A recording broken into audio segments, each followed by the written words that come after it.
Trump's inauguration as the 47th president is happening tomorrow, and he's expected to sign at least 100 executive orders on day one.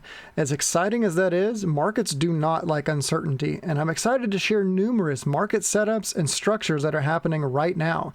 We're going to be going over SPY, QQQ, IWM, TLT, Bitcoin, other tickers, and numerous requested tickers. Nothing I share is financial advice, so please consult a licensed financial advisor before making any financial decisions. Just a quick reminder that everything I'm sharing is on the Thinkorswim platform on log scale, and the prices and levels may appear different on your platform, so make sure you compare the levels. On December 18th, when Papa Powell shocked the markets, it set in motion a stream of upward and downward motions. Price bounced sharply off of this main support line around 575 on January 13th, and it's currently in this ascending channel in blue. We can see on the 4-hour time frame, if we have this rising resistance line here in purple, it's forming a rising wedge with the lower support line of the channel. At the same time that the RSI made an equal high, but this made a higher high, so we've got bearish divergence as well. If this rising wedge plays out, it could make it break the support on this channel, coming down to around 590 even, hitting this previous minor resistance line in orange. Or if it can actually break this resistance, the channel support could push it all the way up to about 609.50, let's just say basically 610, which also just happens to be at the major multi-year resistance line right here in red. And I always have to zoom way out to show it, but this goes all the way back to October of 2007. I give updates on it every video, but if you look at this ascending triangle, we can see that last week we broke below the support on it, and now we've pushed back up. So my question is this just a retest, or are the bulls fully back in control? And someone said my charts look like a game of pickup sticks, but you know, this is a game that makes money. And I know this is a big mess, but I'm going to throw up all the indicators. We've got the 200 daily simple moving average down here, the 100 here, the 10 and the 21 here, and then the baseline of the Ichimoku cloud right here, right around 592. You can see on the daily time frame, we've actually pushed back up above cloud support, and we're currently resting on it. But at the same time, we just barely pushed above this upper resistance line of this channel here in light green, and then pushed back down. So if this channel support can't break above this previous resistance, SPY is headed back down. Switching over to QQQ, I know this looks very busy, but I'm going to explain everything.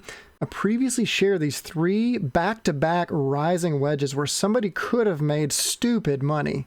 And right now, QQQ appears to have switched from this descending channel to basically more of a sideways channel.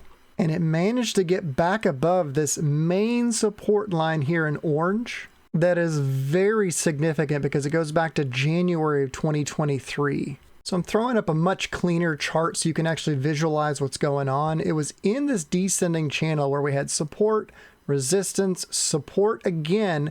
We bounced and finally broke that support and then created this new, more sideways channel. So right now we're in this minor bullish channel here in light blue, and price is just below the resistance line of the sideways channel, right around 524. If it can break this resistance, the next logical resistance would be the previous support line of the ascending channel here in dark blue. Let me zoom out so you can see it. It's a very significant channel here in blue. That resistance would be right around 537, which also meets with this other key level right here. If it can't break this resistance though, right around 524, it's likely to break support on the channel, and it's possibly going to head back down and retest this previous resistance line somewhere between like 512 to 511. It could retest this main support line right around 505 to 506, and it could really head all the way back down to test basically right around like 498. Now, if it were able to break support around that 498 level, there is the possibility it could come all the way down to the main support level, right between about 482 to 483. And zooming out to the daily time frame, we can see that would be the main support line of the main ascending channel that it's been in for a very long time. If we ever got that low, I'd be very interested in loading up on longs. If you're going to trade the indexes, you have to keep an eye on high weighting stocks like NVIDIA and Apple. So let's look into those real quick. We can see that NVIDIA has basically been bouncing back and forth between these different channels, and it's currently in an ascending channel right now.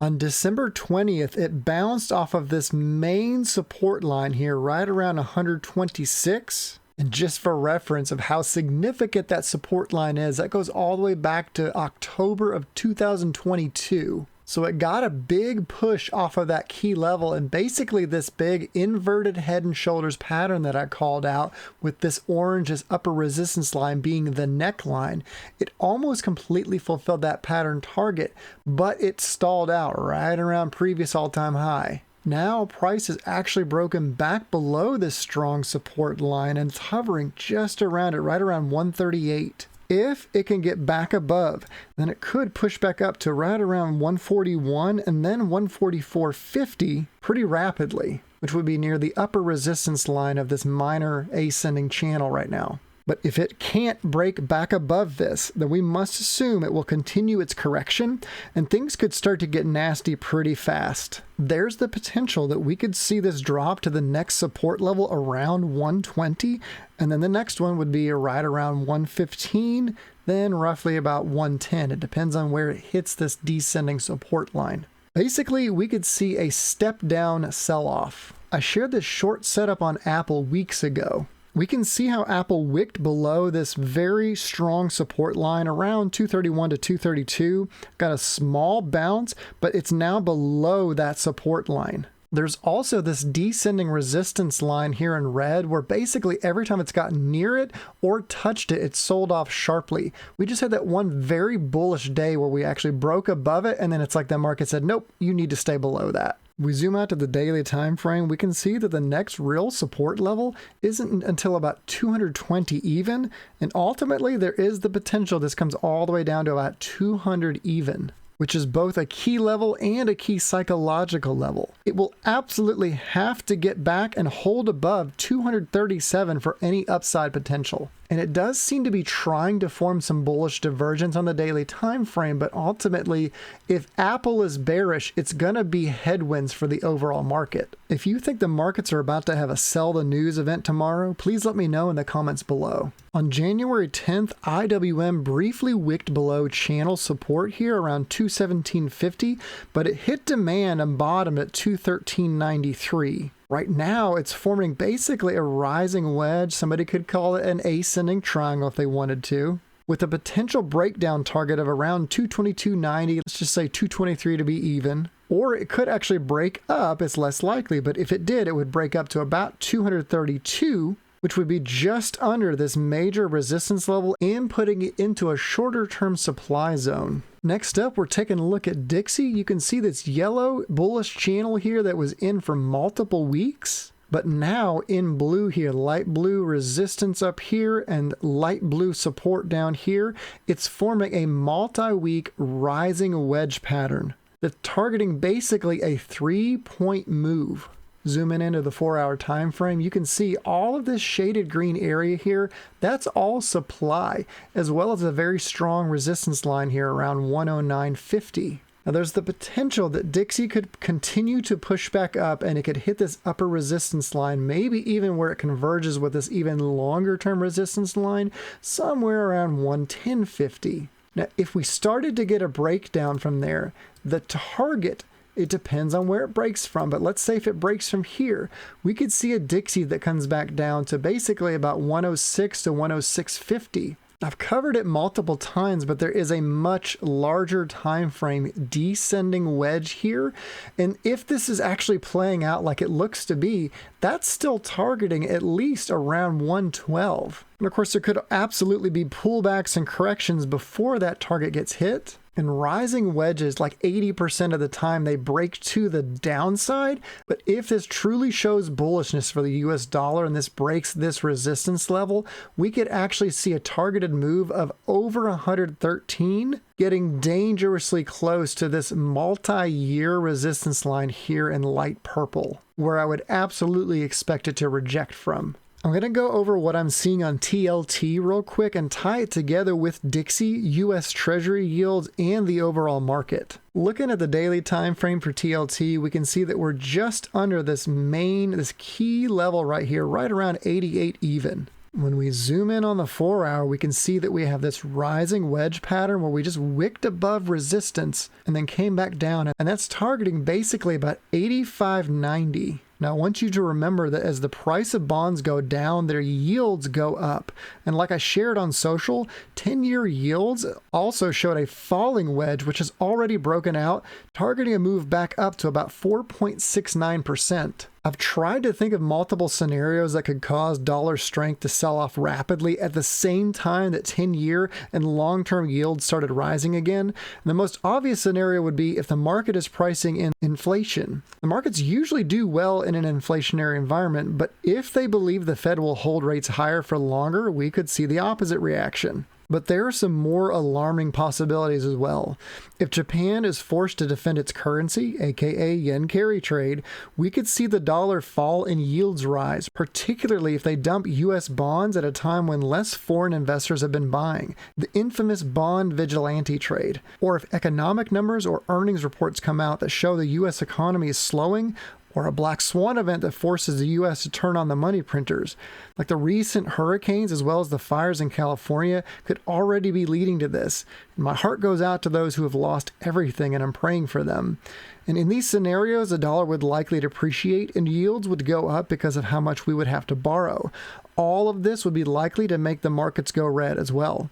Then on top of all of this, you have Janet Yellen talking about having to take, quote, extraordinary measures to prevent the government from defaulting on its debt. It's not a good look. If you like my analysis so far, please don't forget to like, share, subscribe, and tap those notifications so you won't miss any market-moving insights. Looking at the ADD, the market breadth indicator, I shared in my last video that typically I don't look at this zoomed all the way out on the daily time frame, but just on a whim I did, and I noticed this lower support line and upper resistance line. And it's forming a symmetrical triangle with its apex leading into March of this year. So if anybody knows what could be happening in March that could make the markets either break up or break down, please feel free to leave a comment down below. Zooming into the 2-hour time frame, the lines that we draw on the daily time frame don't show up exactly the same way on the 2-hour, but this is that same upper resistance and same lower support lines. Now we can see over the past 3 days how we formed the symmetrical triangle leading right into President Trump's inauguration. The executive orders that Trump signs into law tomorrow will likely have huge implications for the markets, leading to a lot of volatility. And the fact that this symmetrical triangle has already formed so close to this upper resistance leads me to potentially believe the markets could try to push higher, or might just technically meet that resistance because we've had such a big push up in the days preceding, and we might actually get a sell-off. Basically get a sell the news event. So just quickly looking at the VIX, we can see that we've been forming bullish divergence on the RSI. This is on the 1-hour time frame, and we're close to this very strong support level on the VIX. A lot of people try to say that you can't chart the VIX. They're wrong. I have seen setups break out on the VIX so many times. I know that it absolutely can be charted. Look at this descending resistance line here in light blue. Every time that we've touched it, we've sold off sharply. We've broken above that now. So that's one more indication, I think, that the markets are about to go red. All right, we're zoomed way out on Bitcoin because I shared this previously. I want you to see this curved resistance line. It's kind of hard to do on TradingView, but basically we have an exponential curved resistance line out on the weekly time frame.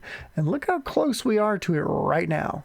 I think one of the last times that I went over Bitcoin was actually in my This Changes Everything About Bitcoin and the Markets video linked above. But notice how we have this ascending channel here in yellow.